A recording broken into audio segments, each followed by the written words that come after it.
Bonjour à tous et bienvenue dans Écho de l'Ogre, le podcast dédié à l'univers de Kaamelott.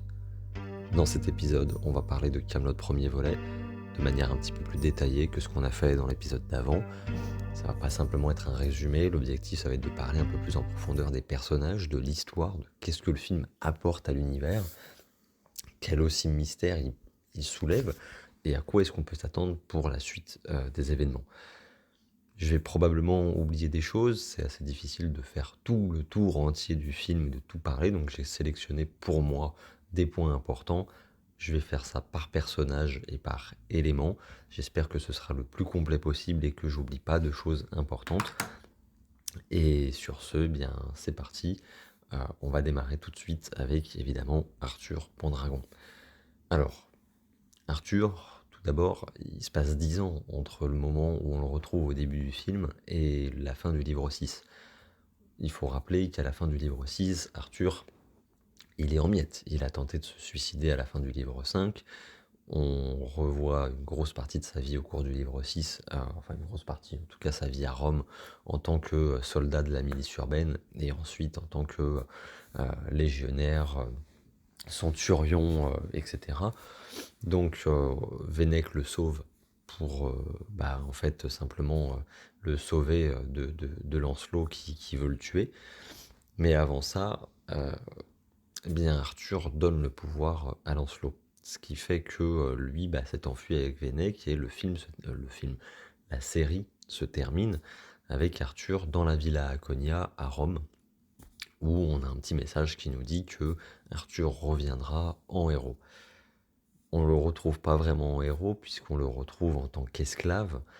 On sait que c'est Vennec qui l'a vendu à Quarto, et que Quarto, lui, l'a vendu comme esclave. Maintenant, il y a pas mal de questions qui se posent. C'est qu'est-ce qui s'est passé pour lui pendant ces 10 ans, et surtout, qu'est-ce qui s'est passé entre le moment où Arthur est à la Villa Aconia et au moment où il est vendu comme esclave. De là, il peut y avoir plusieurs théories, on peut s'imaginer plusieurs choses. Est-ce qu'il aurait cherché très probablement à retrouver Aconia? Pour rappeler qui c'est une femme avec laquelle il s'est marié pendant qu'il était à Rome et avant qu'il parte en Bretagne et avant qu'il devienne roi. C'est la femme qui lui a fait promettre de ne pas toucher à sa nouvelle épouse et de ne pas consommer son mariage avant de partir de Rome. On peut s'imaginer que donc il a essayé de la retrouver. Après, tout n'est que théorie. Est-ce qu'il l'a trouvée? Si oui, est-elle toujours vivante? Est-elle morte? A-t-elle peut-être un enfant qui pourrait être le sien et qui pourrait donc être Mordred et qui laisserait place à la théorie pour la suite des aventures des chevaliers de la table ronde et surtout de Arthur. De là, en tout cas, on peut s'imaginer beaucoup de choses. Ce dont je suis à peu près sûr, c'est que Vennec n'aurait pas vendu Arthur pour le trahir. Voilà, c'est pas Vennec qui lui aurait fait un coup dans le dos en disant je te vends, voilà, t'es vendu comme esclave. Non, soit Arthur, pendant ce temps-là, a vu quelque chose ou a découvert quelque chose qui le plonge un petit peu plus, on va dire, dans la dépression et qui fait qu'il se dit, vends-moi comme esclave parce que de toute façon la vie n'a plus aucun sens. Et lui qui a toujours été guidé, que ce soit en fait dans son enfance, pendant qu'il était enfant, il faisait pas ce qu'il voulait. Quand il était à Rome, il était un simple soldat à qui on donnait des ordres. Même quand il a monté en grade, quand il est devenu centurion, on lui disait quoi faire. Quand il a été en Bretagne, il était pas réellement libre de ses choix. C'est la Dame du Lac qui lui donnait des ordres venant des dieux. Donc il a jamais vraiment été... il a jamais vraiment eu de libre arbitre, on va dire, sur ses choix et sur ce qu'il pouvait faire. Et donc c'était aussi une manière peut-être de dire, voilà, en fait, une bonne fois pour toutes, j'ai pas le contrôle sur ce que je fais, je suis esclave, voilà, je finirai ma vie comme ça et au moins je serai tranquille. C'est aussi probablement, et peut-être pour se cacher, alors de Lancelot, euh, oui et non, je suis pas sûr que les gens du royaume de l'ogre cherchent si loin dans le monde. Quoique, voilà, on sait qu'Alzagar était assez friand quand il a retrouvé Vennec de se dire mais toi tu sais peut-être où est Arthur. mais c'est peut-être pour se cacher de quelque chose d'autre qu'il aurait trouvé, vu pendant justement ces quelques temps avant d'être vendu comme esclave. Mais en tout cas, ce qui est sûr, c'est qu'il va pas mieux. Voilà, si on fait un constat sur Arthur entre le livre 6, enfin la fin du livre 6 et le film, il est un peu mieux rasé, il a les cheveux un peu plus coupés, mais dans l'idée, lui, il dit clairement, il n'a pas envie de retourner au royaume de l'ogre, tout ça, c'est largement derrière lui, il veut pas du tout, du tout, du tout y retourner, mais il y a quand même quelque chose d'assez fou avec Arthur, c'est que une fois qu'il est avec le duc d'Aquitaine et que le duc d'Aquitaine commence à lui expliquer ce qui se passe, il vient en aide quand même aux gens du royaume de l'ogre. Quand il comprend que Lancelot est devenu un tyran, quand il comprend que Guenièvre, elle est retenue captive depuis 10 ans maintenant, que vraiment il est voilà tout ce que lui a bâti pendant 15 ans se s'est clairement cassé la binette. Il intervient. Et ça fait un peu référence, je trouve, à ce que lui dit César dans le livre 6. C'est que un chef de guerre, un dirigeant, un bon, c'est quelqu'un qui se bat pour la dignité des faibles. Et c'est ce que fait Arthur. Il le fait parce qu'il sait ce que c'est que la chevalerie, il sait ce que c'est que d'aider, il veut aider son prochain. C'est quelqu'un de juste, c'est quelqu'un qui ne veut pas tuer, on en reparlera plus tard. Et donc, malgré qu'il n'ait pas du tout envie, parce que ce qui se passe au royaume de l'ogre, c'est l'échec de sa vie. Il le dit dans le livre 5, on ne peut pas dire qu'il a rien foutu. Il a tout essayé, il a monté une table ronde, il a mis tout le monde autour de cette table, il a organisé la quête du Graal, il a unifié les clans en Bretagne, il a levé certaines lois qui étaient barbares, il a essayé de faire modifier les choses, il a même amélioré grâce aux Romains le confort de vie des gens en Bretagne, les routes, les aqueducs, les écoles pour les enfants, mais malgré ça, ça n'a pas marché, malgré ça, il n'était pas heureux, il est tombé en dépression, et tout ce qui s'est passé pendant la série Kaamelott, qui fait que non, clairement pendant ce film, il va pas mieux. Il aide ses anciens compagnons parce que c'est comme ça, il est comme ça.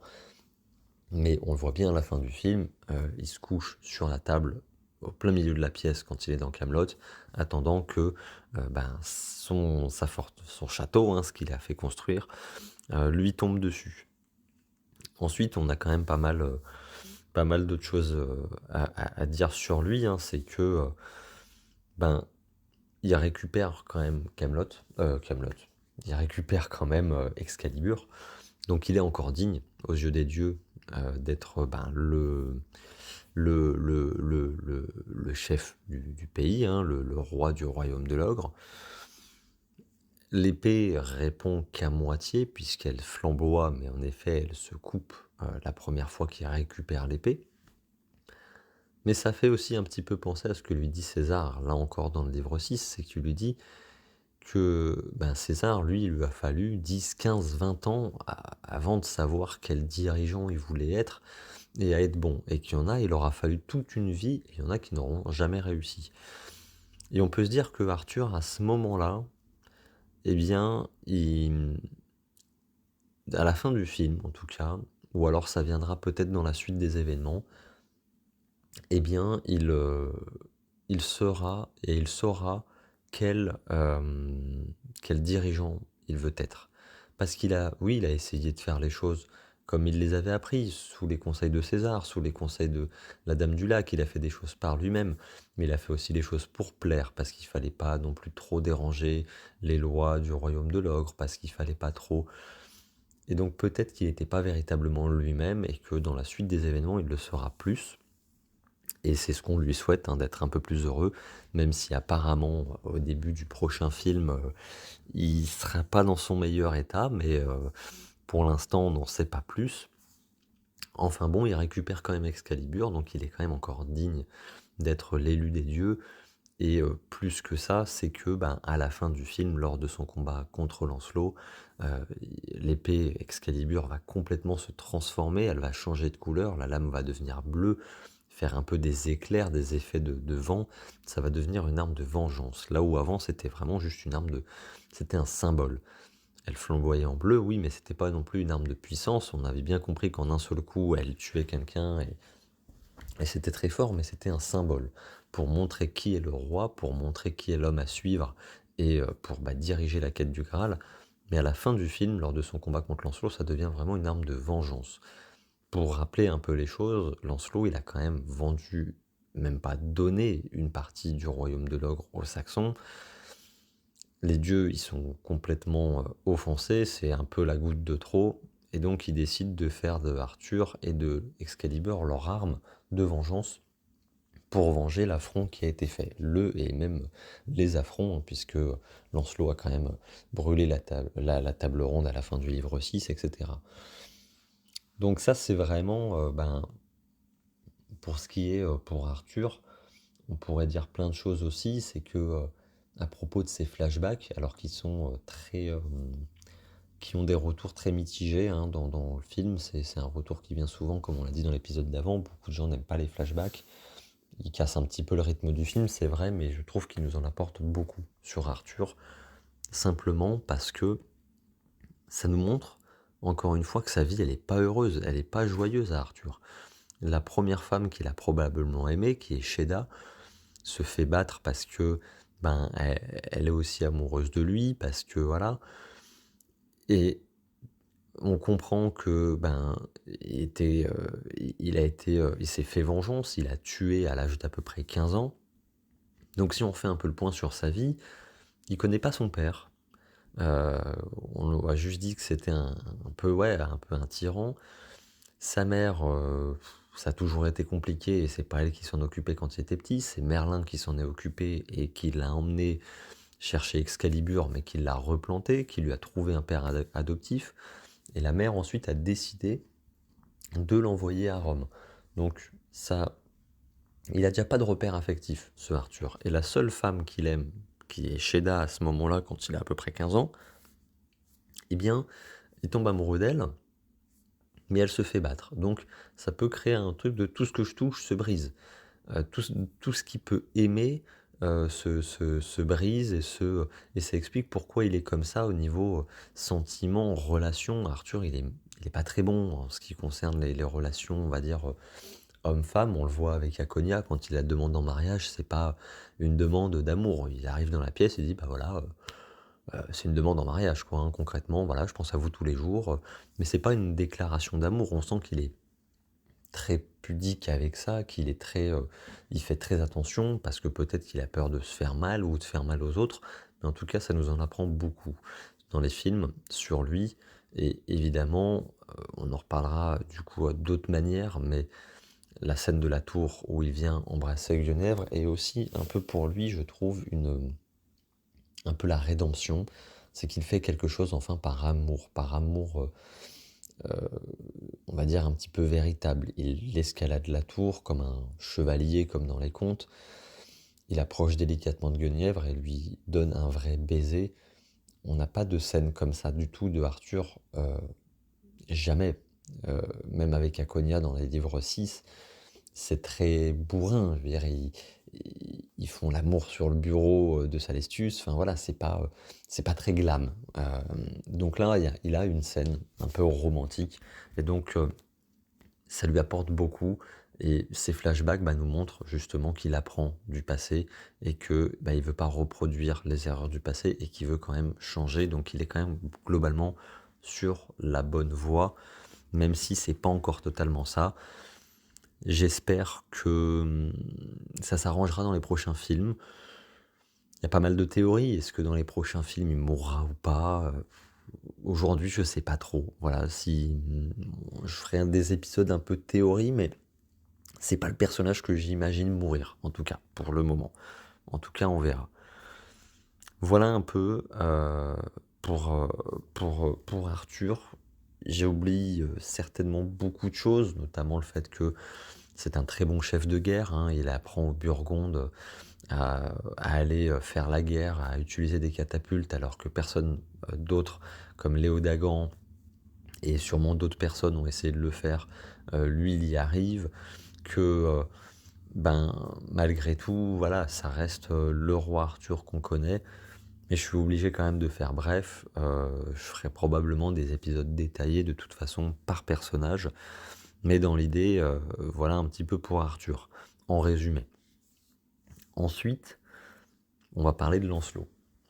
Lancelot, il y a aussi pas mal de choses à dire, il est à la tête du royaume depuis 10 ans. Quand le film commence, il paraît très vieux, très affaibli, il se lève péniblement de son trône, il se traîne un peu, il a le regard froid, il a pas l'air en forme, il a l'air un peu malade. Loin du Lancelot qu'on voit dans les premières saisons, évidemment, surtout que lui-même, on comprend pas trop. C'est-à-dire que Lancelot, à la base, c'est celui qui veut sauver, il veut aider son prochain. Il le dit aussi dans le livre 6 quand il sauve Caradoc, dites à tout le monde que c'est Lancelot du Lac qui vous a sauvé. Il dit voilà, moi je veux venir en aide aux gens, les sauver, trouver le Graal de la manière la plus digne, aimer sa femme de manière digne. Enfin, voilà, lui qui veut être là pour aider les faibles, aider le monde et être la lumière. À ce moment-là, au début du film et pendant tout le film, c'est une catastrophe. Il est à des années-lumière de ça. Alors on voit toute son évolution au cours évidemment de la série Kaamelott, avec l'arrivée de Méléagant qui le pousse un peu plus dans la noirceur, etc. Mais de là à complètement abandonner la quête du Graal, c'est-à-dire que il a ce qu'il voulait. Arthur n'est plus roi de Bretagne, donc lui qui lui a dit pendant des années qu'il dirigeait comme un pied, qui n'était pas foutu de trouver le Graal, qui n'était pas foutu de s'entourer comme il fallait, et qui n'était pas foutu de faire certaines choses, se retrouve de nouveau, lui, dans cette situation. C'est-à-dire que il est en effet à la tête du royaume, mais il est entouré un peu de pignouf, parce que le jurisconsulte, le roi Lot, le père Blaise, Seigneur Galcin, etc., Dagonet, c'est pas les couteaux les plus affûtés du tiroir. Il le sait, mais malgré tout, il est entouré avec des gens comme ça. Il fait pas non plus la quête du Graal, lui donc qui avait l'opportunité de la faire comme lui l'aurait voulu, eh bien il la met complètement de côté pour simplement se focaliser sur le fait de trouver les chevaliers de la table ronde, chose que lui-même du coup n'arrive pas à faire.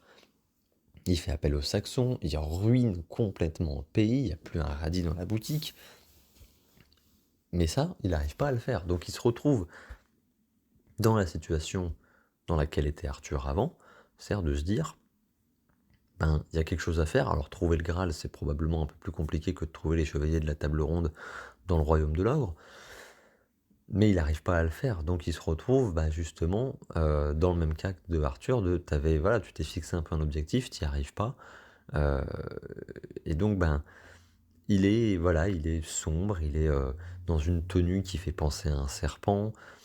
On voit l'intérieur de Kaamelott comme on l'a jamais vu avant, du château, c'est-à-dire que c'est très sombre, il a l'air de faire froid, c'est pas, ça fait pas envie quoi. Clairement, on n'a pas envie d'y passer un moment.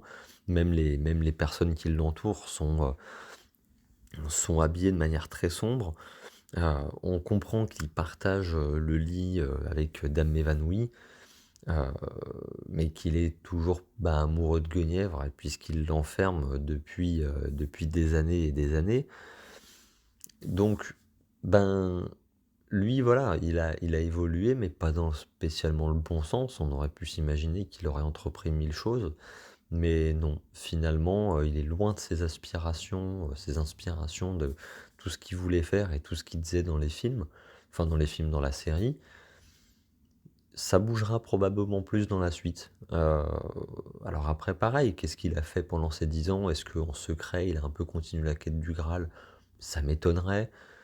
Il était vraiment focalisé, il a tellement un complexe d'infériorité avec Arthur, il est tellement en compétition avec lui que, en fait, il fallait, je pense que, peut-être pour qui démarre la quête du Graal, il enterre complètement tout ce qui touche à Arthur, donc Chevalier de la Table Ronde, la Table Ronde elle-même, Arthur, enfin bref, tout ce qui pouvait toucher Arthur, il fallait pour lui peut-être qu'il le supprime pour pouvoir démarrer comme il faut, sauf que évidemment, il n'y arrive pas.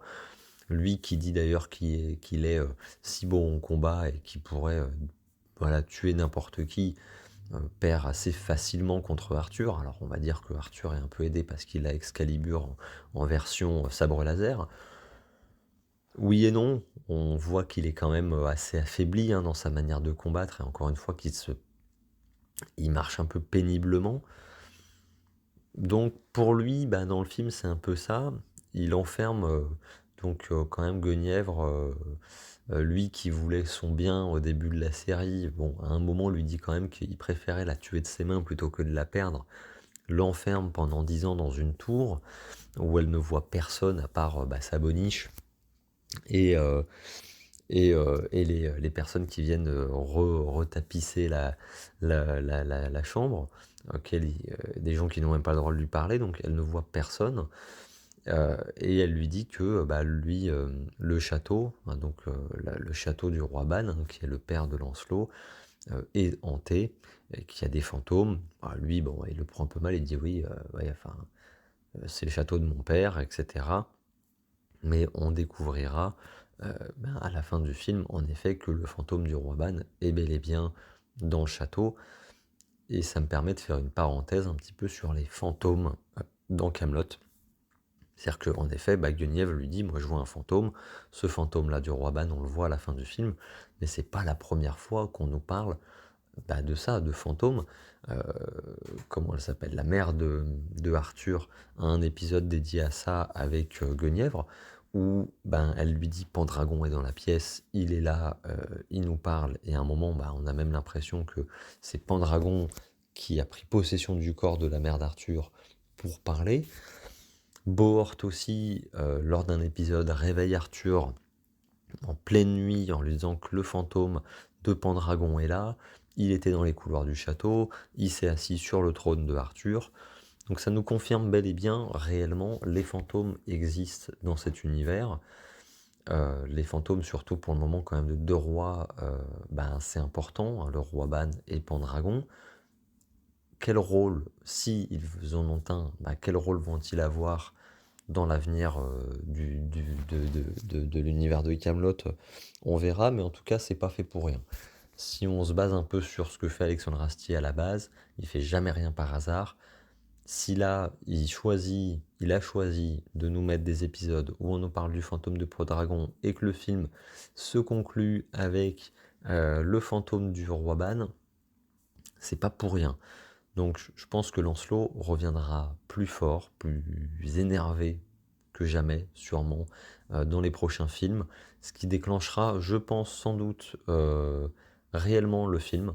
C'est une petite courte théorie, mais voilà, je pense que Arthur sera pas en forme au début du film, euh, et que Lancelot fera quelque chose qui lancera obligatoirement Arthur à se bouger, et ça va me permettre de pouvoir faire un point un peu important. Euh, on va changer de point de vue, mais on va parler un petit peu de Star Wars, parce que Star Wars a une place importante dans le cœur d'Alexandre Astier, mais aussi dans Camelot, et dans ce Camelot premier volume, et aussi dans la suite. Il y a beaucoup de choses, alors à la fois beaucoup de choses et pas beaucoup de choses à dire. Je ferai un épisode dédié à Camelot et Star Wars, où on verra tous les éléments et tout ce qui relie ces deux univers dans la série Camelot, mais dans le film, il y a beaucoup de choses. Déjà, la première chose qui est sûre, c'est Alexandre Astier le dit lui-même, c'est cette trilogie qu'il est en train d'écrire, elle est inspirée de la prélogie de Star Wars, dans l'idée. Trilogie ou prélogie. Il me semble que c'est plutôt la prélogie. Non, la trilogie. Non, la trilogie. Donc le 4, 5, 6 avec Luke, Dark Vador, Palpatine, euh, Han Solo et compagnie. Si vous n'avez pas vu ces films, euh, je suis désolé, vous serez peut-être un peu perdu.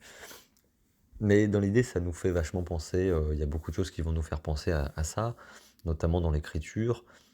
Le royaume de l'ogre est sous les pressions d'un tyran, tout comme la galaxie est sous le joug de l'empereur dans Star Wars.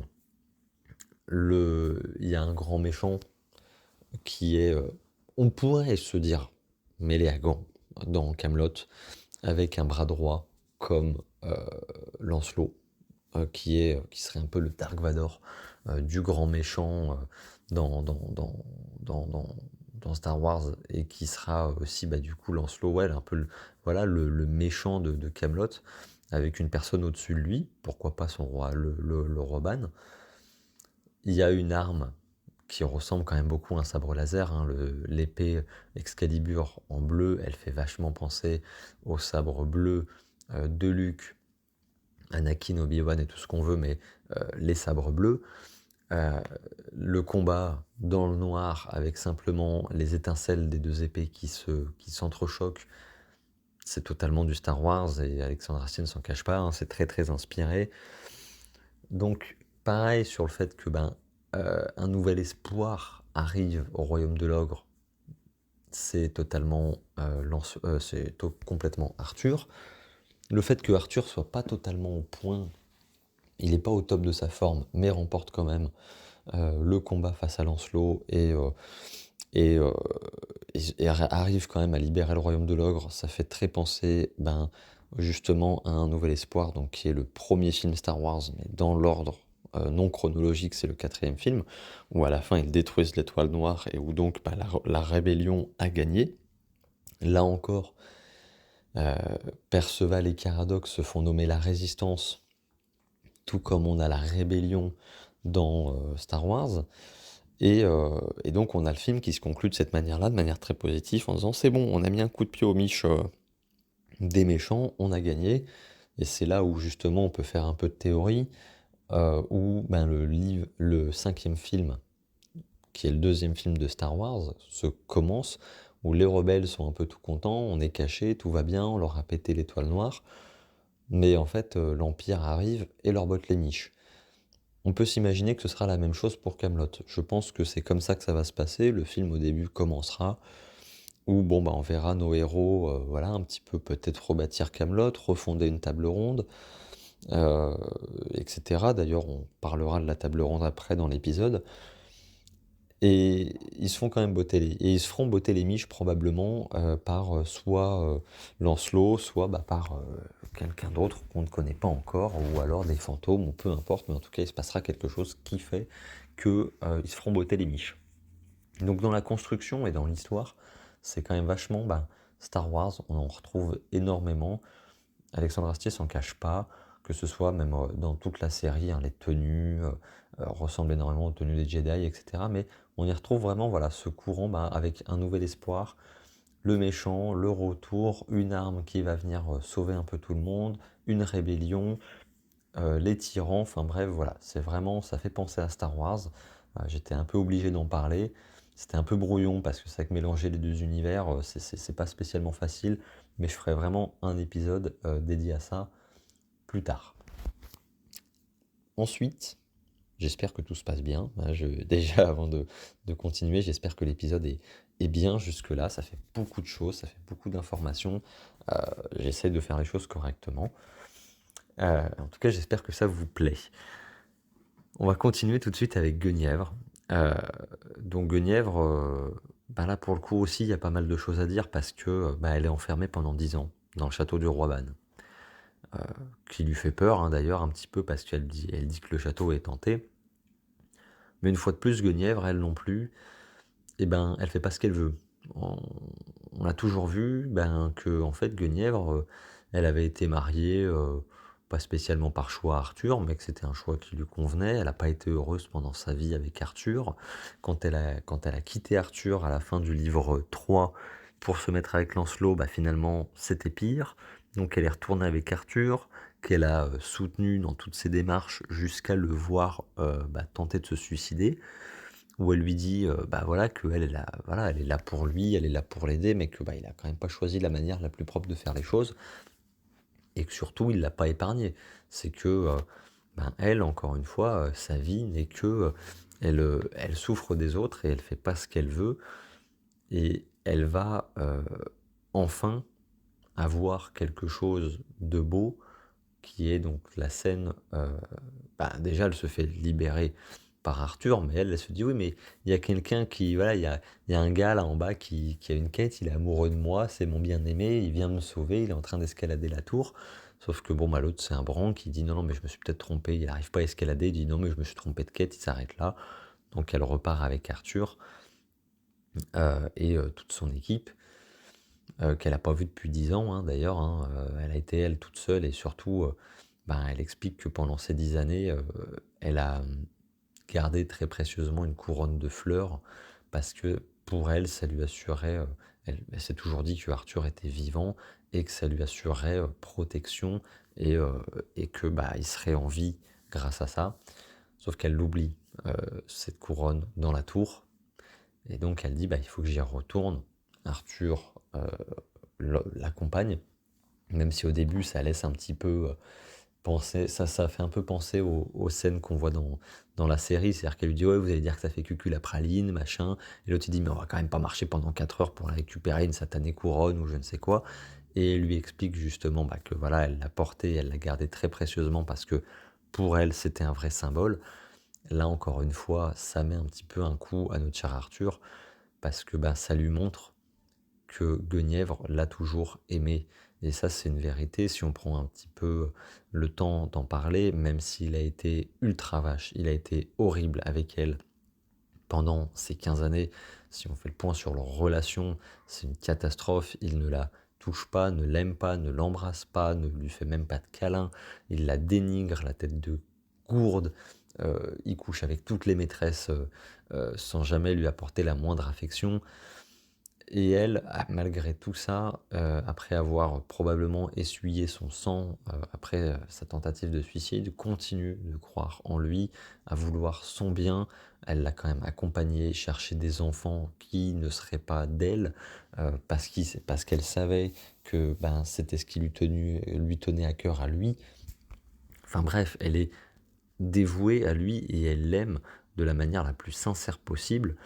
Et lui ne lui a jamais rendu. Et justement, eh bien dans le film, on a cette scène magnifique qui est la scène de la tour où Arthur va escalader pour un petit peu conquérir son cœur, pour pas faire les choses en passant par les escaliers. Il escalade la tour comme un chevalier et offre un vrai baiser à Guenièvre. On voit l'émotion dans les yeux de Guenièvre qui enfin à ce moment-là reçoit une touche d'affection. Enfin, après 6 saisons et la moitié d'un film, ce personnage a enfin le droit à du bonheur. Elle qui en a ouais, tant bavé et qu'on n'a jamais pris au sérieux et qu'on n'a jamais, voilà, qu'on n'a jamais euh, vue réellement heureuse, et ben là, elle a enfin quelque chose. Elle a cette, ce baiser. Alors, on ne sait pas s'il y a plus. Je pense pas. Je pense que c'était un simple baiser dans un premier temps. L'avenir nous le dira. Mais ce qui est sûr, c'est qu'il y a un baiser. Voilà. Peut-être qu'elle apprendra dans les prochains films pourquoi est-ce que Arthur ne la touchait pas. Parce que, ben, rappelons-le, lui, à ce moment-là, était marié à Aconia et que Aconia lui a fait promettre de ne pas consommer son mariage. Et puis en plus, il en avait probablement pas envie. Et sinon, bah, pour Guenièvre, fidèle à elle-même, elle va aller l'aider, sans se poser de questions. Elle va aller l'aider à récupérer Excalibur. Elle va l'accompagner dans toutes les démarches qu'il va entreprendre au cours du film. Et puis, bah, on verra dans la suite ce qu'il en est pour ce personnage. Mais c'est déjà pas mal pour Guenièvre. Ensuite, on va faire un point sur Perceval. Alors, il n'y aura pas non plus 15 autres 1000 points. Je pense pas que je ferai une suite directe. Là, moi, j'ai choisi, comme je vous l'ai dit, des éléments pour moi importants par personnage. Il y aura encore d'autres choses après. Mais je fais une petite pause en expliquant que on aura bien l'occasion au cours de cette émission à reparler de Kaamelott premier volet. Là, j'ai vraiment sélectionné pour moi des choses qui étaient importantes et j'en oublie probablement, mais bon, bah, c'est pas grave, ça fait partie voilà, de l'aventure et du fait d'écrire. Et j'ai revu le film il n'y a pas longtemps et j'ai essayé de noter un maximum de choses qui pour moi paraissaient importantes. On va parler tout de suite de Perceval, euh, où là, on le retrouve, donc encore une fois, après 10 ans, fidèle à lui-même, avec Caradoc, son meilleur ami, avec Cadoc, Merlin le tavernier, à la tête des semi-croustillants. Ils sont sous terre, non pas alors pour se protéger de Lancelot, mais pas parce qu'ils ont peur, mais ils disent parce que ça fait classe. Donc c'est très fidèle à eux-mêmes. On pourrait dire qu'ils font ça, bah ouais, parce qu'on doit se cacher, parce que machin. Non, eux ils disent ça fait classe. On retrouve un Perceval qui, comme pendant le livre 5, commande les semi-croustillants en hurlant tout le temps. Et ça a déjà une première... ça vient pas je pense, de n'importe quoi. C'est que il veut faire comme Arthur. Arthur le dit dans la saison, je sais plus trop laquelle, c'est peut-être la 3 ou la 4. Il dit, Perceval c'est comme un enfant. C'est-à-dire que il imite. Il veut pas décevoir, il veut pas être mis de côté, donc il imite. Et à ce moment-là, dans le film, Perceval, il est chef d'un clan, et son seul repère, sa seule image d'un chef, c'est celle d'Arthur. Sauf que Arthur, lui, bah, ça fait des années, on va dire qu'il lui gueule dessus, qu'il lui dit que c'est un bon à rien, que, etc., etc. Donc il l'imite, enfin un bon à rien. Il lui dit qu'il l'aime, mais voilà, il lui dit vous êtes incompétent, vous êtes machin, pas foutu de faire une mission, et donc il lui gueule pas mal dessus. Et donc bah, lui, il imite ça. Et c'est comme ça qu'il parle aux semi-croustillants, c'est comme ça que voilà, il leur gueule dessus, pendant qu'il répète ce que dit Caradoc. Et puis bon bah voilà, il est un peu fidèle à lui-même. Ces deux personnages vivent comme ça depuis 10 ans. Malgré tout, ils ont quand même organisé une résistance, ce qui est là où d'autres n'ont pas réussi. C'est-à-dire que même Léo Dagan n'a pas réussi, il faut quand même se le dire.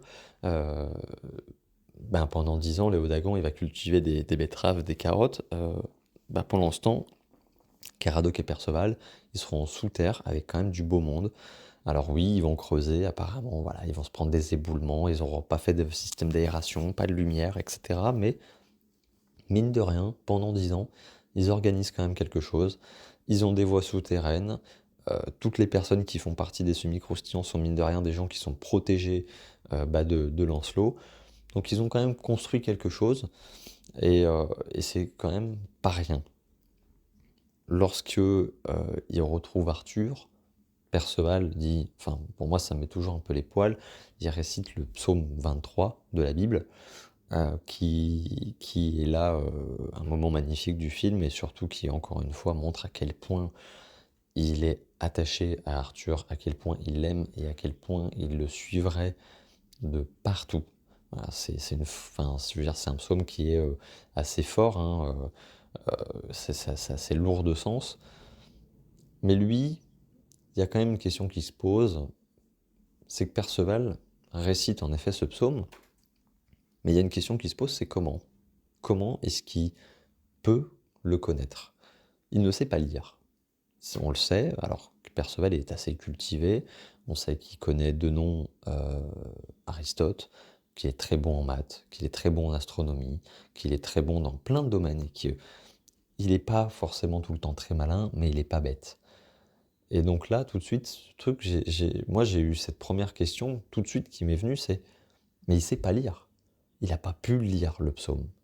Il a peut-être entendu de quelqu'un, mais on sait qu'il a du mal à, à utiliser les bons mots ou les bonnes phrases au bon moment ou les bonnes expressions. Et là, pourtant, il l'utilise à la perfection dans un moment important où il revoit son roi, une personne qu'il aime plus que tout et pour qui il donnerait sa vie sans réfléchir. Et c'est un peu l'une des théories que j'ai pour la suite des événements. Donc ça met un petit peu, bah moi, cette théorie comme quoi Perceval serait accompagné à des moments, pas forcément tout le temps, soit de Jésus, soit de quelqu'un, mais on sait qu'il a une destinée extraordinaire, on sait qu'il ne vient pas en tout cas de la terre, qui vient soit, on va dire, de l'espace, soit du plan des dieux, en tout cas qu'il a probablement été envoyé par les dieux, parce que lui aussi peut tenir Excalibur, rappelons-le, donc il a une destinée extraordinaire, et soit il le dit par instinct, sans trop savoir ce qu'il dit, il récite ce psaume, en tout cas une partie, parce que ça lui vient naturellement, soit il l'a entendu quelque part, mais dans ce cas, voilà, où et comment, on n'aura peut-être jamais la réponse, mais pour moi, ça évoque vraiment quelque chose, de me dire, c'est pas possible. Voilà, ce personnage, il a une destinée extraordinaire, on sait que dans la légende arthurienne, c'est lui qui trouve le Graal, on sait que c'est un personnage qui est ultra, ultra, ultra important dans l'univers de Camelot, c'est quand même l'un de ceux qu'on voit le plus au cours de la série et qu'on voit là le plus durant le film. Donc tout de suite, voilà. Et puis bon, suite à ça, euh, il va repartir avec Arthur, comme à l'époque, en mission. Il va l'aider. On va apprendre que Perceval, il a un frère. Euh, Qu'ils vont jouer à un jeu du Pays de Galles qui s'appelle le Robo Brawl, qui n'a aucun sens. Voilà, c'est absolument n'importe quoi. Enfin, ça a peut-être un sens, mais je ne l'ai pas compris. Et je pense que c'est le cas de beaucoup de gens. Mais il va être très fidèle à Arthur, il va le suivre, il va, voilà, ça y est, c'est reparti, il continue de l'appeler Sire. Pour lui, il n'y a pas de match, c'est son roi et c'est comme ça. Après, au cours du film, il n'y aura pas d'autres gros faits marquants, je trouve. Ce sera, voilà, ils seront, Caradoc et Perceval seront assez fidèles à eux-mêmes. Euh, c'est à peu près tout. J'espère qu'on en verra plus dans les prochains films, en tout cas pour Perceval, et qu'on en apprendra un peu plus sur qui il est vraiment et quelle est sa place dans l'univers de Camelot, enfin une place importante je veux dire. Et, euh, et voilà un peu pour ce personnage-là. Ensuite, ça va être un peu plus du détail, je vais plus m'arrêter sur des personnages. J'ai parlé des personnages qui pour moi étaient importants dans le film, je dis pas que les autres le sont pas, mais qui ont vraiment... Léo Dagan est quand même vachement mis de côté dans le film, hein, on le voit très peu, il n'a pas, je trouve, un rôle très important, Dame Célie non plus. C'est le cas de pas mal de personnages. On revoit la Dame du Lac, mais il n'y a rien de fou à dire, si ce n'est qu'elle est toujours sur Terre, toujours bannie par les dieux. Quel personnage on va avoir? Voilà, le tavernier. Merlin, c'est pareil. Merlin, on le voit très très peu. On sait juste qu'il est avec les semi-croustillants et que c'est lui qui arrive à sauver tout le monde dans les geôles de Camelot en cartographiant les souterrains. Pareil, voilà, tout ce qui va être du roi Lot, le père Blaise, le jurisconsulte, tous ces personnages-là, il n'y a pas grand-chose à dire, on les voit très peu, ils n'ont pas non plus des places très très importantes dans le film. J'ai vraiment choisi des personnages qui, pour moi, dans le film, apportaient quelque chose à l'univers. Et ça va pouvoir faire un petit peu, là, hop, un crochet sur le seigneur Bohort, qui est donc Bohort de Gaune, qui est un chevalier de la table ronde, un personnage que j'aime énormément parce qu'il est authentique, qu'il aime Arthur, il est comme il est, mais j'adore ce personnage, et justement fidèle à lui-même, pendant que au début du film, Arthur marche, il est en terre de Gaune, il tombe justement sur Bohort et sa petite équipe qui ont conçu de leurs mains une table ronde, qui ça émue beaucoup Arthur parce que c'est à ça sûrement qu'aurait dû ressembler la table ronde tout de suite. Quelque chose de fait main, quelque chose avec des matériaux modestes, fait vraiment avec le cœur. C'est vraiment une pièce d'artisanat, c'est pas un meuble, c'est vraiment quelque chose qui a été construit à la main et, euh, et il la trouve authentique. C'est un vrai symbole. Bohort, il est tellement attaché aussi à son roi et à cette quête du Graal, même si c'est pas le meilleur des chevaliers.